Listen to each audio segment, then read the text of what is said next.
మొదట వాక్య పరిచర్యకి ముందు మనం జ్ఞాపకం చేసుకుందాం. మీ జ్ఞాపకం ఉంటుంది, కొద్ది వారాలుగా పరిశుద్ధాత్మ మీద మన యొక్క వాక్య పరిచర్య కొనసాగుతుంది. అపొస్తల కార్యములు 6:5 మనం చూసినట్లయితే, ఈ మాట జన సమూహం అంతటికి ఇష్టమైనందున వారు విశ్వాసముతోను పరిశుద్ధాత్మతోను నిండుకున్న వాడైన స్తెఫెను, ఫిలిప్పు, ప్రోకోరు, నీకానోరు, తీమోను, పర్మేనాషు, యూదుల మత ప్రవిష్టుడును, అంతియొక వాడును అగు నీకోలాస్ అను వారిని ఏర్పరచుకొని వారిని అపోస్తలుల ఎదుట నిలవబెట్టిరి. ఈ భాగంలో గమనించినట్లయితే వారు 7 మంది పెద్దలను ఏర్పరచుకున్నట్లుగా దేవుని యొక్క వాక్యంలో చూస్తుంటున్నాం. ఆ 7 మంది పెద్దల మీద చేతులుంచి ప్రార్థన చేసినట్లుగా దేవుని వాక్యంలో మనం చూస్తుంటున్నాం.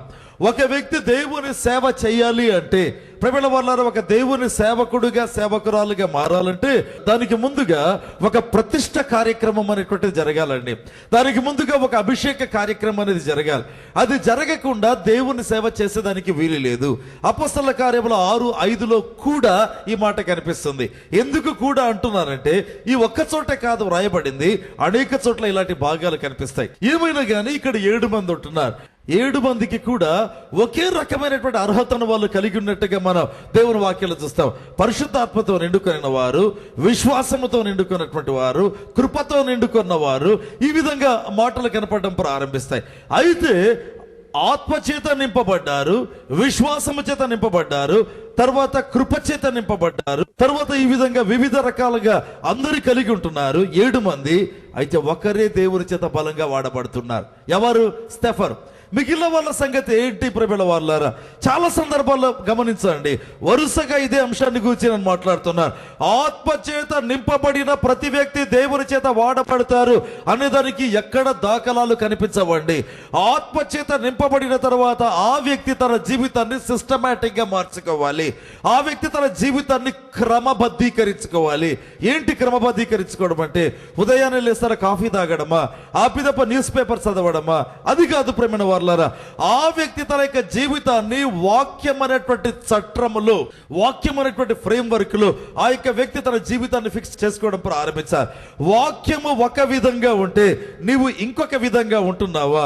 మరి 10 సంవత్సరాలైన దేవుని సేవ చేయలేరండి. మరి 10 సంవత్సరాలైనా చేయలేరు ప్రియమైన వాళ్ళారా. ఇప్పటికీ 20 సంవత్సరాల కిందట ఆత్మచేత నింపబడిన వాళ్ళు ఉంటున్నారు. స్టిల్ అంతే, ఏమి ఉండదు, లయింగ్ ఇన్ వెయిట్ అండి. అంటే ఇంకా కనిపెడతానే ఉంటారు. దేవుడు నాకు టైం ఇస్తాడు, నేను వాడబడతా. దేవుడు ఎప్పుడో సమయం ఇచ్చాడండి. The day you are filled with holy spirit, దేవుని ఆత్మచేత నీవు నింపబడినప్పుడే you became eligible to preach the word of God. దేవుని వాక్యాన్ని ప్రకటించేదానికైనా, దేవుని సేవ చేసేదానికైనా ప్రియమైన వాళ్ళని మనం సిద్ధమయ్యామండి. అయితే ఎందుకు వాడబడ్డారు అంటే, వారు దేవుని యొక్క వాక్య ప్రకారము నడుచుకునేటువంటి వారుగా ఉండాలి. అప్పుడే ఆ వ్యక్తి దేవుని యొక్క ఆత్మ ద్వారా వాడబడ్డం అనేది జరుగుతుంది. 7 మంది పెద్దలను ఏర్పాటు చేశారు. ఆ యొక్క సెలక్షన్ కూడా అపోస్తలులు చేస్తున్నారండి, మామూలు కాదు. అయితే 7 మందిలో just 1 person is shooting up high, చాలా పైకి ఎగిసిపోతుంటున్నాడు. మిగిలిన 6 మంది ఆత్మను పొందలేదా? పొందారు. మరి జ్ఞానముతో నింపబడలేదా? నింపబడ్డారు. విశ్వాసముతో నింపబడలేదా? నింపబడ్డారు. ఆ స్తెఫను లాగానే అందరు. అయితే వాడబడేది ఒక స్తెఫను మాత్రమే. మన జీవితంలో తెలుసుకోవాలి, వాక్య ప్రకారము మన జీవితాన్ని క్రమబద్ధీకరించుకోకపోతే వాక్యములో ఏ విధంగా ఉంది, నేను ఏ విధంగా ఉన్నా. అందుకే బైబిల్లో వాక్యమును అద్దముతో పోల్చబడింది.